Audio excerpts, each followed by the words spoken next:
누가 마sak 파자바 우바제 아이디 온통 나가오자 그래 이세만은 미야 You're a superhero.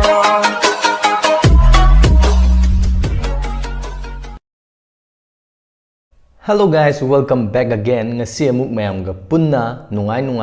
video mayam amuk yingminarsi aduga ahanbisidi mayam da khangjanbada kanaba wafam khara thamjarake koina sizinariba non stick pan haidar napsandabi khang ama leirise khang amuk ba macha ma koina hek sizinabase masida amutang khotkhiba matamda masidagi 9000 particles thokla ga koi hakjang da sokningai oiba 9000 microplastic macha mayam ama thokhan ba haidare masijina aikoina yod ki khabai gumba steel ki khabai gumba je sizinaba matamda yam diff oina khot ki tar gadi amu je pura lokthok ki tar gadi masina hakjang da sokningai oiba particles se 2.3 million particles thokhalle na akoigi research amagi matungina hairiko aduna maram orga sigumba jingji de ngak thokna bagi damakta u gi khabai se masi sizinargadi asigumba sidai ngak thokpa ngamgani aduna masigumba je sizinaba matamda chection na season abana khwaidagi hena phagani habje thamjari mathang asidi memes amuk pathokcharage ahan bagi memes pathokchari yu thakpada ngawdraba aise nangi minoktadi ngawre yu bora thaju yu ligli thaju sungaw ngobi jante ko adubu mana haiphet yenga noklak pajidadi ko as ni saja aroi binaba numit ni humni han bonde geno mathang amuk khudol tamjari inauksa exam da sinbadi kanam khangdabani fail oibadi mayam khangbani ko si kawganu motivation fail oibadi mi khudingmang na khangdoini ko exam manungda khara hangto hangjin tawnabududi kesu kaide adubu note putho khotlaga lairik pusalla singe ade habi notes pusan bi khotpi adudumdi tawon janingde adubu mayam hangto hangjin dudi kesu kaida brana khalle aro fail oidana ba mayam kanona jiko guys ai pori birdo amu kainagre pori ber na thamam duni ko masida lengjum nga dana na rose ka pina dana thamna do ringni adu last di ke dore bhai kainare kaina dana ma tawse pori ber o henji ko nangna nangi nawa duda tawriba marei chakri dudi robot phokchakani Karai kabai chau duino somda kolu ni chakkai na thador ka doine ha mai chakri je aduna nakung ji da yai ba ji da di as kok yam ngaw phone number am piro se am ta piro kok yam ngaw natri phone number phangdra ba ai kok ngaw ba han do mandre please mathangi muk lan thokchari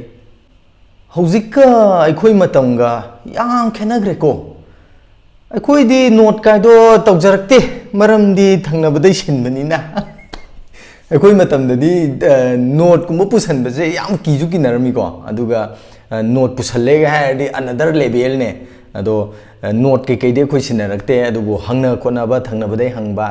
oi kana tawraga hangnaba khotpa adumbudi yaure adusu yam lapa nate ko oja je adum leibini board laiga haidi amoena kijebi do adudune tawrami je do note tawraga exam pass tawbusidi yamna fatte akhoi generation je adugi matik mangda voiduni ko ne yariba makai masi tawgumsi mathangi sina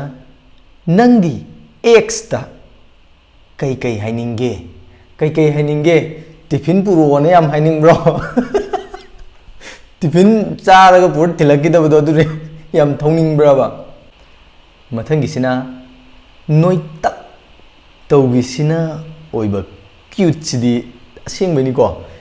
Chabi hai jini chabi na oirak pa cute chidi hainingai leite haidar adugi mati cute che chunga thadorak ba haidar cute ki factory ni ko akoi gi noitak tawba kanggu je amatang ko yige last oina sidai di khangani ko last ki jida kari thoke do sidai di koira roi haina singna barom do incha khran mathangi mung ying ni simyam nang koira kan tek tawge na save tawri post se yamdi yame he tine yame ko hayeng nang yeng mina duine na damada save tok chala thamam ni ko nang na yabi da bada mangai re memes ki matung dadi mayam nungai ba video makhal amu mayam gi damakta pudun lakjari matang mi jeng tamina si mayam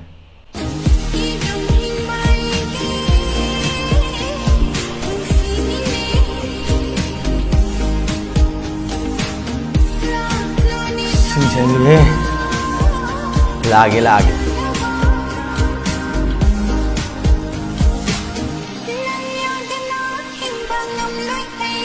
Khăn đi khăn quê đấy.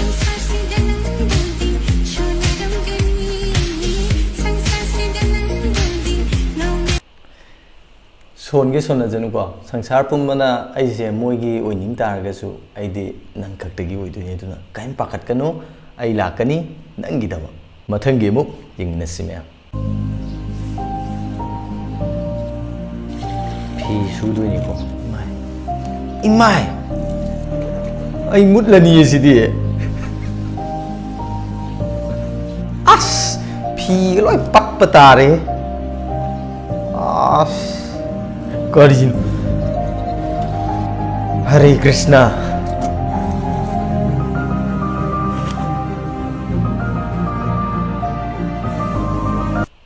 Hare Krishna Hare Krishna cái nó phi mà khudai em su được sarab si cái hap cái đấy thì kamai tông ni ai bây giờ lick bắt tar được đâu gì bao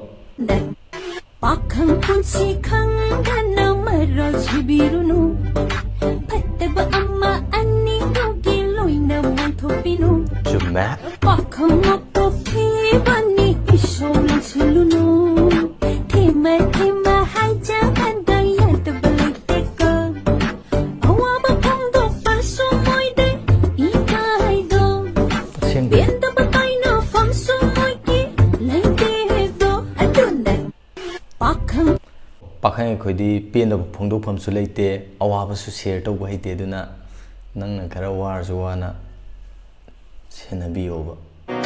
Jellia, Edison, Engel, Kalpana, Akapi, Demd,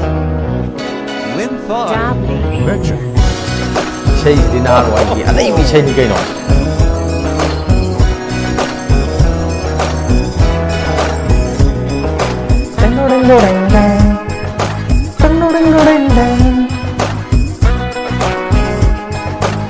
Taas thare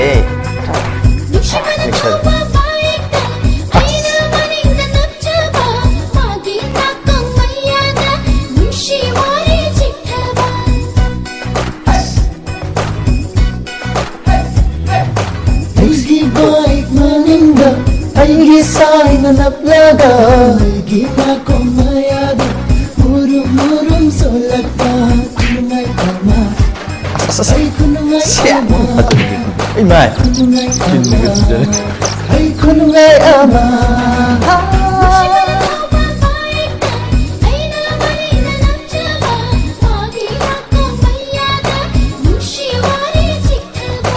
Aigi bait maninda Aigi sai na naplaga Aigi na komayada Murum murum solagpa Murum murum solagpa Kunungay ama Ay kunungay ama Kunungay ama Kunungay ama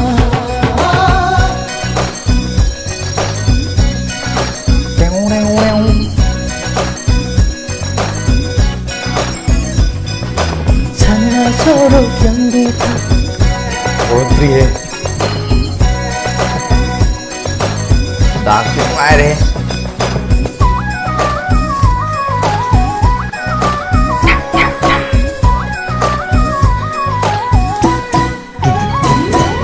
Sana solo yang Later kulak faina loi ra ma le sigi team ji da gi thok lak pa isai dancing che matam khuding mak ta nungai hal lag le ko khoi khuding mak pu enjoy tau bu gi tanja ma dum pibi masi matam khuding mak ta tau ba ngam ba oi view ha ba se thamjari so mathang ge mam gi ngasi myam ngasi di reels na yo me he yeah chị gì đi ngáo rồi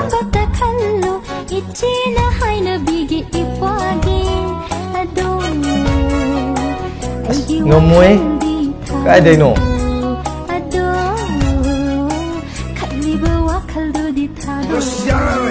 ít gì cái cha đã trở vì mà ta rồi ra si lấy cô nàng sẽ chắc hen bị nâng bù ấy na sa thi na nung si ꯑꯁꯤꯗꯕꯨ ꯀꯃꯥꯏꯅ ꯏꯆꯦꯒꯤ ꯃꯃꯥꯟꯅꯕꯤꯅꯦꯅ ꯊꯥꯗꯣꯛ ꯉꯝꯗꯣꯏꯅꯣ ꯍꯥꯏꯕ ꯑꯁꯨꯛ ꯐꯖꯕꯁꯤꯕꯨ ꯑꯁ ꯉꯥꯎꯔꯦ ꯃꯊꯪ ꯑꯃꯨꯛ ꯌꯦꯡꯉꯁꯤ ꯃꯌꯥꯝ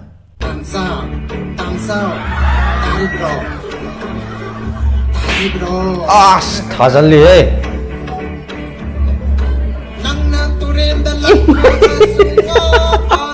sakchiri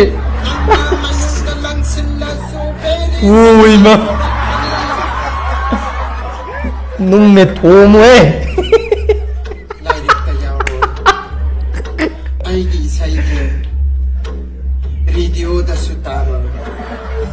as kayo karino aya yauna sapa chakani langina thoro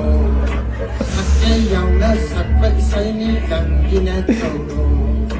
aigi simbana ngamge ngamba langina thoro hey nanga thora ne nawalogde Yang buang Wali kaina tombi Yang buang kita nak ni Thawai thagi phawa khalliga Kaina tombi ai wam hangi nangbu karam kaina tombi gi jibu karam kan loi doino haiba kangla tombi sidi kaina tombi na te ma'am kangla tombi ni ko mathang amuk yengasi ma'am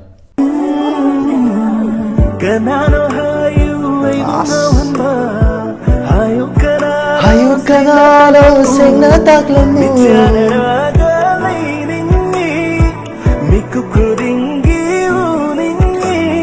sina ni ne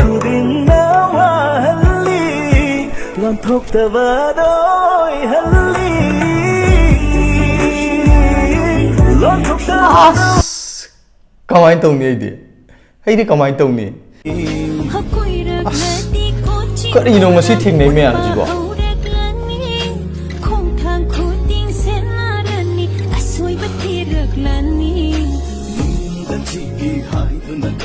bani nungsiba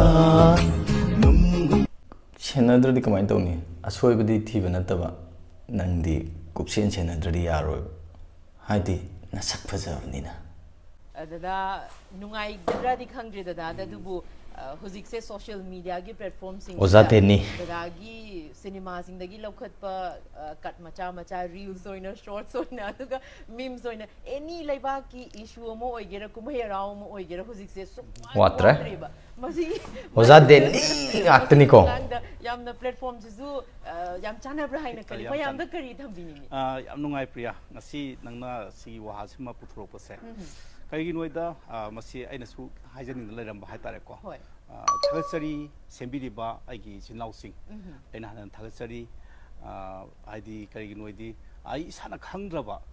film boba aidi ang hibasina kaw hidan haitare ko adugumbo puthropna aingonda na hona amna aingonda ai busmai taw hibani ga khalan bagi aingonda tkodum su oi ko adugo tawu aina khwaidagi hena pakhatsabadi maduna ona tenaba lambida chakhidra haiba potu kotangdi pakhatsai aduna sembiriba singna su akoigi hena nungsiba mongda sembidana aidi akoi amana amobu support tawna basa masida ona tawbiyu kariguma maduna phattaba oiragadi aingonda su hena nungai tawaido oigani na ai hajani masigi wahai makne aina tajaning ambase oja dening dagi kaka deni hai tare ko kaka deni dagi taning amibse sigi wahai makne akoigi sema iba memes mayam jina ju oja deni je hena phawbo helene kaka deni je aduna hena nungsiba mongda hena nungaiba mongda semagadi akai ba kasu leitabra na kale sije kaka deni gi popularity je hena tangkhathalene ba ado ngasigi oina di video se matang swaida losinjari soikibal lan ki ba yaurga su pumna makna ngakpiu video se entertainment purpose ki damak ta ngai hak pothana gi damak ta mayam gi semjagi ba video ni mathang da kai kai tawhaningi habatu su haibiro awara pale su menkat piro ai channel sida nong lakpo itar gi subscribe tawbiramo du video se nungai tar gi like amamam tang tawbiramo ngasigi oina di video se matang swaida losinjari mathang gi video da muk thengnar se bye guys